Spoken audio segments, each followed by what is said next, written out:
Stephen Hammond is a former health minister and Conservative MP and joins us right now. Good morning to you. Hi, Julia. Good Good morning morning. to you. Good morning. A very happy, miserable, wet Monday, the 15th of February. But some hope after those 15 million jabs delivered ahead of schedule. I mean, all credit to the government on this front. We are sweeping way ahead of pretty much every other country in the Western world on this, other than Israel and I think in Dubai. But we are still waiting for that exit strategy. Today is the day the government starts their review of lockdown, and there are lots of competing demands for when it finishes, what we're allowed to do, and when. Do you agree with the COVID recovery group, that 63 group of MPs? I know you're not a member of this. They say that really, not just primary schools, but all schools in England should go back on March the 8th in 3 weeks' time. And that by May, there should be no restrictions at all, given the rollout of the vaccine. Do you agree? I think they're right to set out the path. I think they're probably wrong to try and put that sort of time scale on it because we just can't be certain. I think that they're at the end pushing things too quickly. The government potentially is at the other end of wanting to under-promise and over-deliver, and so you've got something in the middle. Whereas I think that a lot of my colleagues will want to see the Prime Minister next Monday set out that path to end of restrictions. But I think a lot of colleagues will say they'll want the government to have a little bit of leeway. One, if there were a supply problem with the vaccine or something, we saw spikes around the country, which meant that some of those relaxation couldn't happen. I think they're right. So I think they're right to set out that route. And I think your listeners should expect it to happen in a staggered way. Just as we went up the tiers, we'll go down the tiers. But this is it. The justification for lockdown last March was 3 weeks to flatten the curve. I mean, we're a long way in, 11 months to flatten the curve there. The basis of that was we had to protect the NHS, so the NHS would become overwhelmed. If we're looking at the number of patients in hospital in England, which the Prime Minister has control over, the peak was over 34,000 on the 18th of January. It's now below 18,000. It's fallen by 48% in 26 days. We know the number of COVID positive cases in the community is down. We know the number of people being admitted to hospital is down. We know the death rate is down. The fact that the death curve follows, of course, 3 or 4 weeks on from the infections curve. We know it's already baked in that there will be in the next few weeks fewer patients in hospital, fewer people being admitted, fewer in ICU, and fewer deaths by a long way. That's right.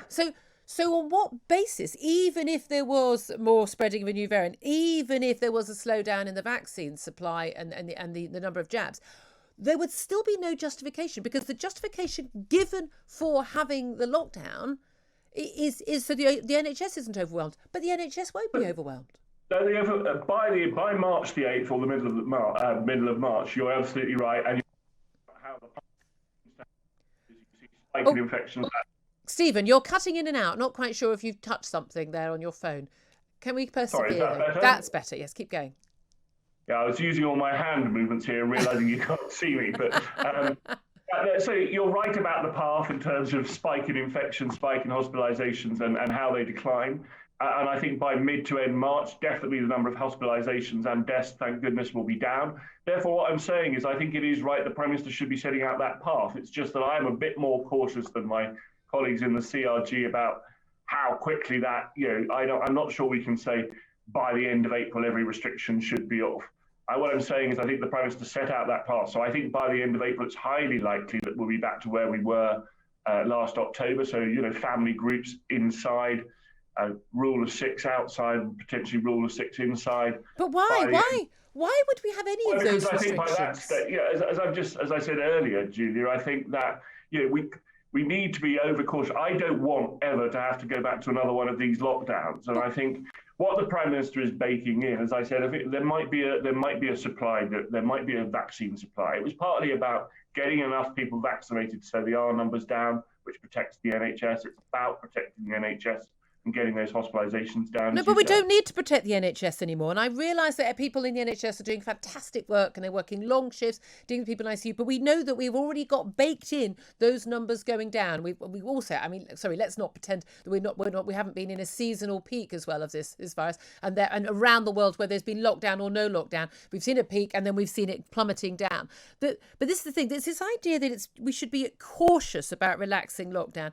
Surely we should be cautious about continuing lockdown restrictions that we know have a huge detrimental effect, particularly on children, on families, people who are very lonely, on people's mental health problems, people's physical health. I keep meeting people who put 2 stone on over this last year of lockdown. People, on and off. We need to get people back out and about, back out and socialising, back out physically, back in the gym. I mean, we know the costs of this cautious approach are going to be far higher than the costs of we're not talking about letting it rip. The vaccine has made sure that we've got already 2/3 extra protection for the people who've made up 88% of the deaths, those over 70. I mean, I don't know how much more protection we should reasonably expect to have for a virus.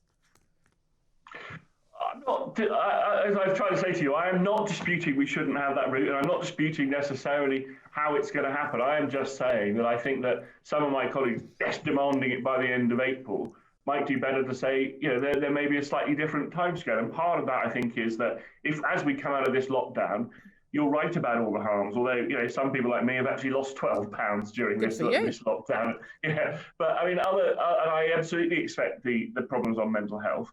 But what we don't want is to have another reoccurrence of this, say, in the middle of the summer. Why? Why would we have that? Why would that happen? Last summer, we had people out and about, eat out to help out. We flatlined.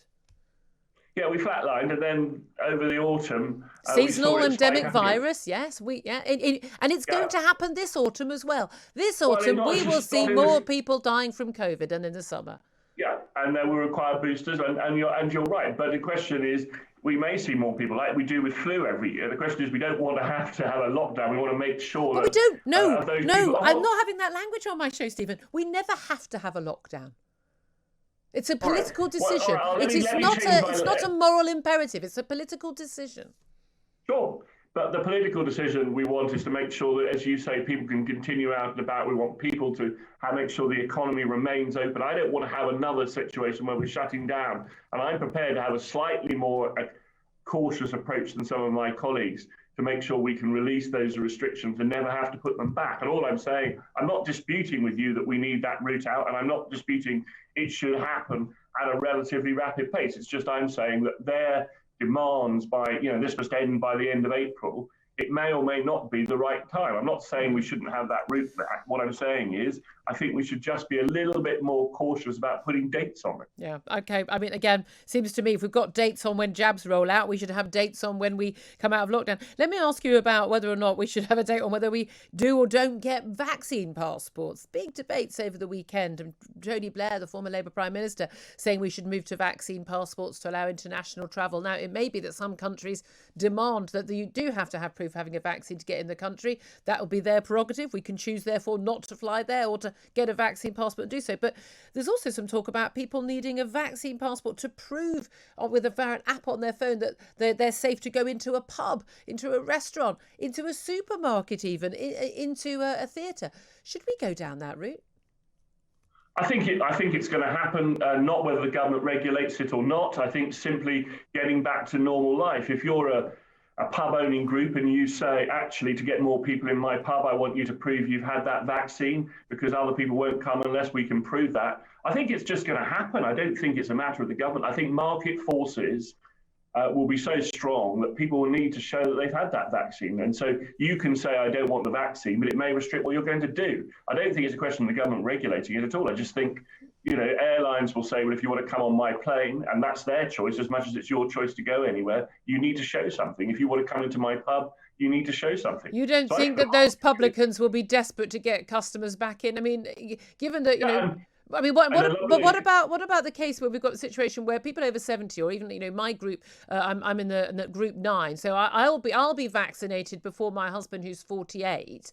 So I can go to the pub with my vaccine passport, but he can't. It's not his fault he's 4 years younger, but he doesn't. No. What about the people in their 20s who've basically sacrificed their whole year of their life to keep the over 70s safe? The over 70s could be sitting in a pub and the under 20s can't. Does that seem reasonable?